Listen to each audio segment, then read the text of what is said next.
জল থেকে উদ্ধারের পরেও প্রাণ ছিল রাহুলের। রবিবার তালসারিতে এদিন ভোলে বাবা পার ক্যারিগার শুটিং শেষে ঠিক কি ঘটেছিল জানা গিয়েছে। রবিবার সকাল থেকে শুটিং এ ব্যস্ত ছিলেন ভোলে বাবা পার ক্যারিগার টিম।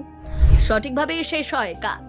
অম্বরীশ ভট্টাচার্য ভাস্কর চট্টোপাধ্যায়কে নিয়ে গাড়ি ছেড়েও দেয়। শুটিং ইউনিটের এক ব্যক্তি আনন্দবাজার.com কে জানালেন, শুটের পর একাই জলে নামেন রাহুল। পাড়ে দাঁড়িয়েছিলেন ধারাবাহিকের নায়িকা শ্বেতা, আর তিনি হঠাৎ চিৎকার শুরু করেন, রাহুলদা ডুবে যাচ্ছে।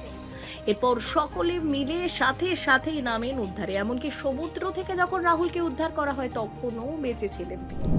তালসারিতে সৈকত থেকে 10 থেকে 12 কিলোমিটার দূরে দীঘা মহকুমা হাসপাতালে নিয়ে যাওয়া হয়েছিল। প্রোডাকশন ম্যানেজার চন্দ্রশেখর চক্রবর্তীর কথা অনুসারে রাহুলকে তড়িঘড়ি গাড়িতে তুলে হাসপাতালে নিয়ে যাওয়া হয়। গাড়ির সামনে লাল কাপড় ধরে দ্রুত পৌঁছানোর চেষ্টাও করা হয়, তবে শহরে ঢোকার পর খানিক দেরি হয় যানজটের কারণে।